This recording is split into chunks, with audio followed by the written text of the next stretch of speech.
బాధ్యతగా తీసుకుంటాం.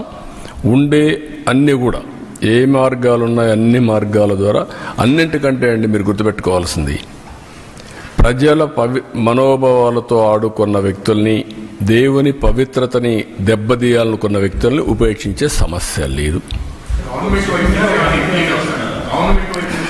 ఏమేమి పాసిబిలిటీస్ ఉన్నాయో అన్ని విధాలా చేసి నేను ఒక మాట చెప్పాను, ముందు మాధవ సేవ, తర్వాత మానవ సేవ. దేవుడే లేకపోతే సేవ ఏం చేస్తాం? నమ్ముకునేది మనం అందరం డెస్టినీ, దేవుడు. ఆ దేవుణ్ణి ఏ మంచి జరిగినా చెడు జరిగినా దేవుణ్ణి ప్రార్థించి ముందుకు పోతాం.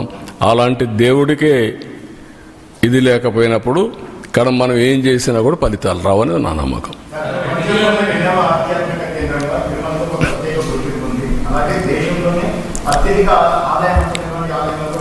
ప్రపంచంలోనే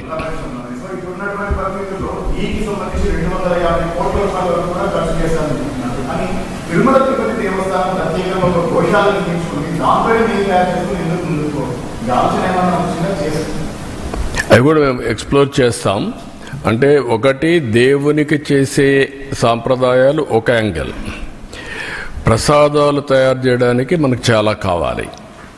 అది అందుకనే ఇంత మునుపు కూడా ఏం చేశారంటే పవిత్రంగా ఆవుల నెయ్యి ఎక్కడైతే తయారవుతుందో ఆ డైరీస్ నుంచే తీసుకున్నారు.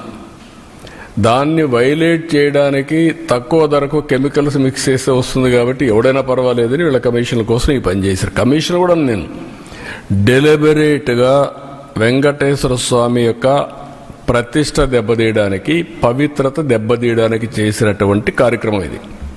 ఇక్కడ డబ్బులు గిబ్బులు అక్కడ కాకపోతే వదిలి కొడతారు, అది వేరే విషయం. కానీ పవిత్రత దెబ్బతీయడం చాలా ప్రమాదం. That is where all of us has to understand. A set మీద? సెట్ మీద ఎట్లా? ఎందుకు సెట్ మీద కమిటీ అయ్యేటువంటి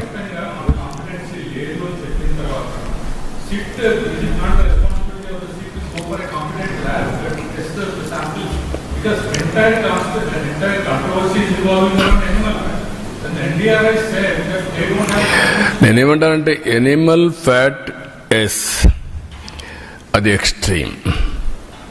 పవిత్రత దెబ్బతీసే విధంగా కెమికల్ గీతో తయారు చేసి ఇస్తారా దేవుడికి? మాట్లాడరు దాని గురించి.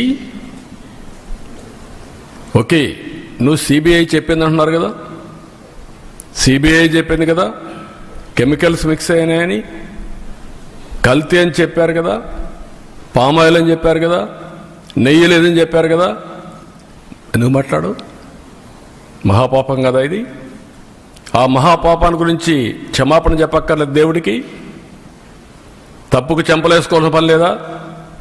మీరు 7 కొండలు 2 కొండలంటే కాదు ఇది తప్పని చెప్పిన తర్వాత నేను దేవునికి మొక్కున్నాను, నేను వచ్చి మొక్కు తీర్చుకుంటానని చెప్పి తిరుపతి నుంచి పాదయాత్ర చేసి 7 కొండలు ఎక్కి దర్శనం చేసుకొని క్షమించమని దేవుని కోరుకున్నాం. మీరు చేసిన తప్పుకు నేను క్షమాపణ కోరుకున్నా. ఇప్పుడు ఎందుకు పోవారు మీరు? ఏమనుకుంటున్నారు మీరు? అంటే నిస్సహాయుడా వెంకటేశ్వర స్వామి? మనకు నమ్మకాలు లేవా? ఆ నమ్మకాన్ని వమ్ము చేయడానికి కానీ నమ్మకాన్ని దెబ్బతీయడానికి మీరు ఎవరండి? హూ ఆర్ యూ అని అడుగుతున్నా నేను. ఎదురుదాడి చేస్తారా మీరు? ఎవడిచ్చాడు ఈ ధైర్యం? నేను ఒక మాట చెప్పాను, మత సామరస్యాన్ని కాపాడుతాం, అదే మరి హిందూ మతం యొక్క పవిత్రతను కాపాడుతాం.